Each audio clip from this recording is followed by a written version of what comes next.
India AI summit में शामिल होंगे बिल गेट। फाउंडेशन बोला निमंत्रण रद्द होने की खबरें गलत, तय शेड्यूल के हिसाब से कार्यक्रम होगा। माइक्रोसॉफ्ट के को फाउंडर बिल गेट्स के इंडिया एआई इम्पैक्ट समिट में शामिल होने को लेकर बनी असमंजस की स्थिति अब साफ हो गई है। गेट्स फाउंडेशन के प्रवक्ता के अनुसार बिल गेट्स तय कार्यक्रम के मुताबिक समिट में हिस्सा लेंगे। दोस्तों, आपको बता दें कि 17 फरवरी को वेबसाइट पर गेस्ट की लिस्ट में उनका नाम नहीं था। ऐसे में खबरें चल रही थी कि सरकार ने उनका निमंत्रण रद्द कर दिया है। इसकी वजह अमेरिकी अपराधी जेफरी एप्स्टीन से जुड़े विवादित दस्तावेजों में आए उनके नाम को बताया जा रहा था। पर अब गेट्स फाउंडेशन ने साफ कर दिया है कि भाई बिल गेट तय कार्यक्रम के मुताबिक समिट में हिस्सा लेंगे। असम कांग्रेस के पूर्व अध्यक्ष भाजपा ज्वाइन करेंगे। 22 फरवरी को सदस्यता सीएम हिमंता ने मुलाकात की। बोरा ने एक दिन पहले कांग्रेस छोड़ी थी।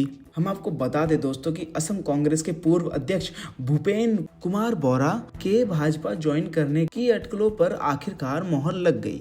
असम के मुख्यमंत्री हिमंता बिस्वा शर्मा ने मंगलवार शाम बोरा के घर जाकर उनसे मुलाकात की। इसके बाद सीएम ने बोरा के साथ प्रेस कॉन्फ्रेंस की और बताया कि वे 22 फरवरी को पार्टी की सदस्यता लेंगे। एससी बोला नेताओं को भाषण से पहले विचार सुधारने की जरूरत, उन्हें देश में भाईचारा बढ़ाना चाहिए। वैचारिक सिद्धांतों पर चुनाव लड़े लेकिन आपसी सम्मान भी जरूरी। हम आपको बता दें दोस्तों कि सुप्रीम कोर्ट ने मंगलवार को हेट स्पीच से जुड़ी याचिकाओं पर सुनवाई की। इस दौरान नेताओं और उच्च संवैधानिक पद पर बैठे अधिकारियों को देश में भाईचारा बढ़ाने और संविधान के मूल्यों के हिसाब से व्यवहार करने और बोलने की नसीहत दी। असम विधानसभा चुनाव सिंगल फेज में हो सकता है। अप्रैल के पहले हफ्ते में वोटिंग संभव। बीजेपी कांग्रेस की ईसी से अपील तारीख बिहू के आसपास हो। असम विधानसभा के चुनाव अप्रैल के पहले हफ्ते में हो सकते हैं। चुनाव आयोग इसका ऐलान अगले महीने 4 से 5 मार्च के बीच कर सकता है। मीडिया रिपोर्ट्स के मुताबिक सभी 126 सीटों के लिए एक या अधिकतम 2 फेज में वोटिंग होने की संभावना है। हिमंता बोले 2014 में सोनिया मुझे सीएम बनाने को तैयार थी।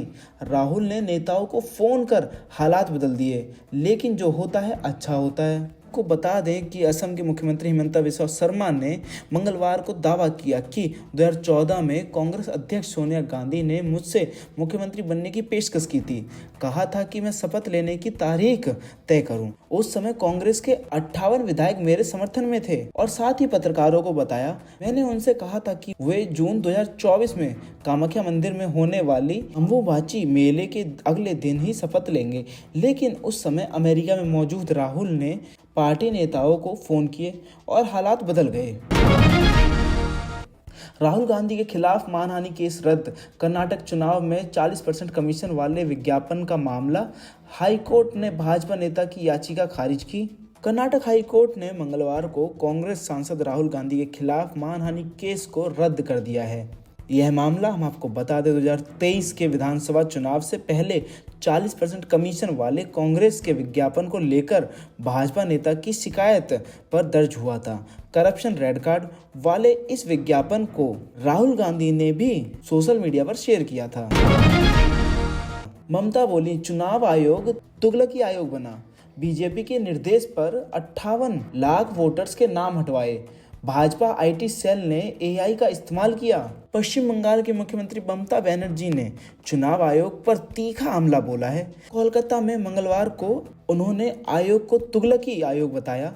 आरोप लगाया कि भाजपा के निर्देश पर मतदाता सूची से लाखों नाम हटाए जा रहे हैं। ममता ने राज्य सचिवालय में पत्रकारों से बात करते हुए कहा, भाजपा के आईटी सेल की एक महिला कर्मचारी ने आर्टिफिशियल इंटेलिजेंस एआई का इस्तेमाल करके बंगाल में 58 लाख मतदाताओं के नाम हटा दिए। हिमंता बोले गोगोई का केस सबूत समेत केंद्र को भेजा। कांग्रेस सांसद ने पाकिस्तान की यात्रा की। उनकी पत्नी ने भी भारत की जानकारी शेयर की। दोस्तों, असम के मुख्यमंत्री हिमंता बिस्वा शर्मा ने कहा कि कांग्रेस सांसद गौरव गोगोई से जुड़े कथित पाकिस्तानी लिंक के मामले में जांच अब केंद्र सरकार करेगी। उन्होंने बताया कि राज्य सरकार ने इस मामले से जुड़े सभी सबूत केंद्र को सौंप दिए हैं और अब केंद्रीय एजेंसी इसकी जांच करेंगी। दिल्ली में स्कॉर्पियो बाइक की टक्कर से ठीक पहले का वीडियो। नाबालिग आरोपी की बहन रील बना रही थी, मृतक अचानक कार के सामने आया। हम आपको बता दें दोस्तों कि दिल्ली में 3 फरवरी को एक स्कॉर्पियो की टक्कर से 23 साल के साहिल धनेसेरा की मौत हो गई। अब साहिल की मां इन्ना माकन ने हादसे से ठीक पहले का वीडियो सोशल मीडिया पर शेयर किया है। उनका दावा है कि यह वीडियो कार के अंदर से रिकॉर्ड किया था। यह वीडियो ड्राइविंग सीट के बगल में बैठी नाबालिग आरोपी की बहन रील बनाने के मकसद से रिकॉर्ड कर रही थी। वीडियो में दिखा कि नाबालिग आरोपी बिना डिवाइडर वाली सड़क पर बाईं तरफ गाड़ी चला रहा था। सामने से एक बस आ रही थी। कार बस से बाल बाल बजती है और फिर अचानक साहिल की बाइक से सीधी टक्कर हो जाती है। वीडियो में यह भी दिखा कि साहिल अपनी बाइक से बस को ओवरटेक करने की कोशिश कर रहा था। साहिल की मां ने दावा किया कि वीडियो का वह हिस्सा काट दिया गया जिसमें हादसा होते दिखा था। यह हादसा द्वारका के लाल बहादुर शास्त्री कॉलेज के पास 3 फरवरी की सुबह 11:57 पर हुआ। बाइक से टक्कर के बाद स्कॉर्पियो ने एक टैक्सी को भी टक्कर मारी। पुलिस ने मौके पर पहुंचने पर देखा कि एक स्कॉर्पियो, एक स्विफ्ट डिजायर टैक्सी और साहिल की बाइक बुरी तरह क्षतिग्रस्त हो गई थी। साहिल का शव किनारे पड़ा था। ये सब कैसे कैसे हुआ था हम आपको विस्तार से बताते हैं। दिल्ली के द्वारका में 3 फरवरी सुबह 11:57 पर तेज रफ्तार स्कॉर्पियो ने साहिल की बाइक को टक्कर मारी। बाइक से टक्कर के बाद स्कॉर्पियो सड़क किनारे एक टैक्सी से भी टकरा गई, जिससे ड्राइवर घायल हो गया। पुलिस पहुंची तो स्कॉर्पियो, टैक्सी और साहिल की बाइक बुरी तरह क्षतिग्रस्त थी। साहिल का शव सड़क के किनारे पर पड़ा था। एसयूवी चालक की पहचान 17 साल के नाबालिग के रूप में हुई। पता चला कि उसके पास ड्राइविंग लाइसेंस नहीं था। नाबालिग को गिरफ्तार कर किशोर न्याय बोर्ड के सामने पेश किया गया। बाद में उसे निगरानी गृह भेज दिया गया। 10 फरवरी को किशोर न्याय बोर्ड ने उसे अंतरिम जमानत दे दी। वह 10वीं का छात्र है और उसकी परीक्षाएं नजदीक थी। अजीत पवार प्लेन क्रैश की सीबीआई जांच की मांग। उप मुख्यमंत्री सुनेत्रा पवार सीएम फडणवीस से मिली। भतीजे रोहित ने साजिश की आशंका जताई थी। पंजाब सीएम को जहरीला केमिकल पोलोनियम देने का दावा। खालिस्तानी आतंकियों ने बेअंत सिंह जैसा हाल करने की धमकी दी। भगवंत मान अस्पताल में भर्ती। मोहाली के फोर्टिस अस्पताल की सुरक्षा बढ़ा दी गई है। इसमें सीएम भगवंत मान भर्ती हैं। हम आपको बता दें कि पूरी बात क्या है। पंजाब के मुख्यमंत्री भगवंत मान को जान से मारने की धमकी दी गई है। खालिस्तानी समर्थक संगठन खालिस्तान नेशनल आर्मी के प्रशासन को ईमेल भेजकर धमकी दी कि सीएम मान को भाई दिलावर सिंह के वारिसों ने पोलोनियम से संक्रमित किया है। अगर वे बच गए तो उनका पंजाब के पूर्व सीएम बेअंत सिंह जैसा हाल करेंगे। मुंबई तट के पास 3 संदिग्ध तेल टैंकर जब्त। पहचान छिपाने के लिए नाम झंडा बदला। ईरान बोला जहाजों से हमारा कोई संबंध नहीं।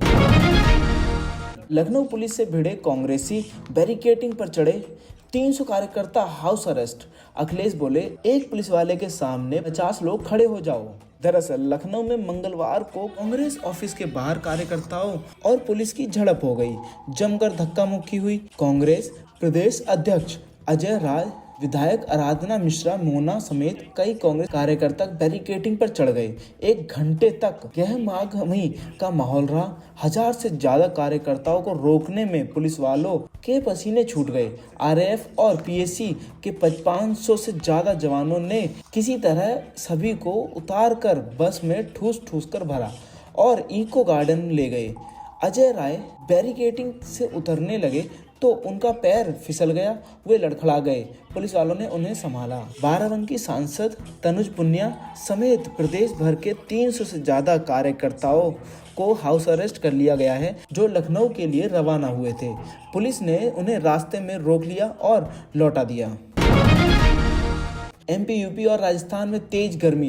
तापमान 30 डिग्री पार। आज से बारिश के आसार। उत्तराखंड के गूंजी आदि कैलाश मोटर मार्ग में पारा -18 डिग्री। उत्तराखंड के मैदानी जिलों में बढ़ रही मुस्लिम आबादी। 12 कस्बों में हिंदू 50% से कम। सीएम धामी बोले कांग्रेस ने बिगाड़ी डेमोग्राफी। भिवाड़ी में चीन के बारूद से बन रहे थे पटाखे। जहां 7 जिंदा जले, वहां गेट पर 24 घंटे ताला लगा रहता था। राजस्थान फैक्ट्री ब्लास्ट, पटाखे बन रहे थे, प्रशासन बेखबर था। आग गत्ता फैक्ट्री तक पहुंच सकती थी, हादसे में 7 की मौत। राजस्थान के भिवाड़ी की फैक्ट्री में धमाके के बाद लगी आग में 7 मजदूर जिंदा जल गए, जबकि 4 गंभीर रूप से झुलस गए। समय पर आग पर काबू नहीं पाया जाता तो पास में मौजूद गत्ते बनाने की फैक्ट्री भी चपेट में आ सकती थी। हादसे के समय इस फैक्ट्री में 10 से ज़्यादा मजदूर काम कर रहे थे। गुपचुप तरीके से काम चल रहा था। भिवाड़ी के खुसखेड़ा रीको एरिया में 16 फरवरी की सुबह करीब 9:30 बजे इस घटना के बाद जिम्मेदार अधिकारियों पर सवाल खड़े हो रहे हैं। गुजरात की 6 अदालतों को बम से उड़ाने की धमकी, इनमें गांधीनगर, अहमदाबाद कोर्ट भी शामिल। कल 40 स्कूलों को धमकी वाला ईमेल मिला था। हरियाणा में पकड़े गए 2 पाकिस्तानी जम्मू कश्मीर पर हमला कर भागे थे। अंबाला एसटीएफ ने दबोचा, 2 अन्य साथी चकमा देकर भागे। उत्तराखंड बजट 11 मार्च को पेश करेंगे सीएम धामी। एआई समिट में भीड़ और व्यवस्था से डेलीगेट्स परेशान, सामान चोरी हुआ, घंटों कतार में खड़े रहे। आईटी मिनिस्टर वैष्णव ने माफी मांगी। किला रायपुर रूरल ओलंपिक, 11 साल बाद दौड़ी बैलगाड़ी, फर्स्ट आने वाले को मिला 2.5 लाख इनाम, सुप्रीम कोर्ट के आदेश पर बंद हुई थी। राजस्थान विधानसभा घेरने निकले कांग्रेस नेताओं पर बरसाई लाठियां, पुलिस ने पानी की बौछार की। अमीन पठान बोले कार्यकर्ताओं को चोट आई। विधानसभा घेराव करने निकले कांग्रेस नेताओं पर पुलिस ने पानी की बौछार की। कांग्रेस कार्यकर्ताओं और पुलिस के बीच धक्का मुक्की भी हुई। हालात को नियंत्रित करने के लिए पुलिस को वाटर कैनन का इस्तेमाल करना पड़ा। वंदे मातरम गाना होगा, वरना यहाँ से जाना होगा, नहीं तो तेरी औकात बता देंगे।